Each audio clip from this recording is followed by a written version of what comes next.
저희는 권력, 힘을 가진 갑이 약자 을에게 하는 모든 부당행위를 갑질이라고 규정합니다. 일상적인 갑질은 내가 유리한 위치에 있으면 불리한 위치에 있는 을에게 함부로 대해도 된다는 내면의 잠재된 의식이 원인이라고 생각을 합니다. 그리고 그런 의식을 확산시키는 시초가 바로 정부와 대기업처럼 권위를 가진 집단이 저지르는 부당행위라고 생각을 합니다.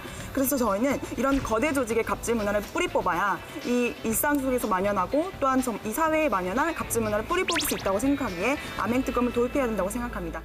갑질에 대한 정의 자체가 저희랑 다른 차원을 논의하고 있어서 아마 정의 싸움이 가장 먼저 일어나지 않을까.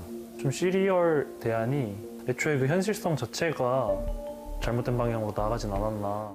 결국에는 갑을 강력한 처벌로서 억제하겠다는 얘기잖아요. 근데 사실 문화라는 게 과연 강력한 처벌로 바뀔 수 있는 것인가에 대해서 의문을 던지고 싶습니다. 지금 이 특검의 기구는 기존의 법과 제도의 사각지대를 보완하는 개선된 제도라고 말씀드리겠습니다. 지금 대한민국에서 과거부터 지금까지 이 갑질 문제, 부당행위에 대해서 근절하기 위한 노력들이 정말 많았습니다. 그런데 그만큼의 실질적인 효과가 있었던 적이 없고요. 지금 그나마 시행되고 있는 특검의 실질적인 기대 효과가 우수하다고 생각했고 그것을 보완하고 개선해서 우리가 좀 더 강력한 수사력으로 시스템과 제도를 개선하면 의식의 개선과 변화도 따라올 것이라고 생각합니다. 제가 가장 기본적인 걸 먼저 여쭤보면요. 어쨌든 지금 말씀하시는 개념이 기존의 특검과 크게 다르지 않은데 유일하게 지금 기존의 한계를 보완할 수 있다고 생각하는 점이 암행이거든요. 숨어서 한다는 건데 그 드러내서 해결할 수 없는 문제를 암암리에 처리할 수 있다는 장점도 있지만 반면에 양날의 검인 게 사실 공론화하지 않기 때문에 암암리에 갑들과 결탁해서 혹은 그 공론화하지 않은 주제를 갖고 선의의 피해자를 만들 수도 있는 거거든요. 양날의 검이라고 말씀하신 적 맞습니다. 예, 그 정도의 위험성 감수해야 된다고 생각합니다.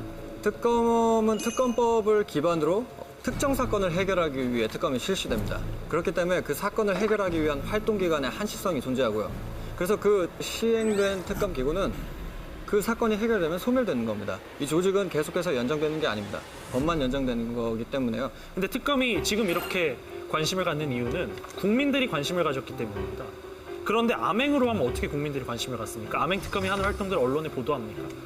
조금 더 예, 말씀하시고 하십시오. 조금 더 미안합니다. 나아가서 대통령이 임명을 하면 이것이 정보를 실제로 잘 감시를 할 수 있을지, 나아가서 이걸 처벌까지 이어질 수 있을지가 굉장히 의문이라고 생각합니다. 이 슈퍼갑 100% 중에 단 1%입니다.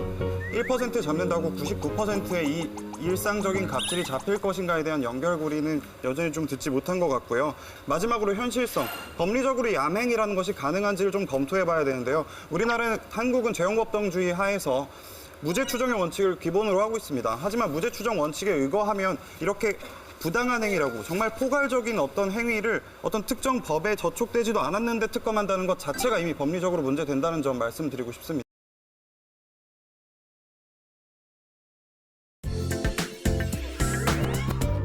즐거움의 시작 TVN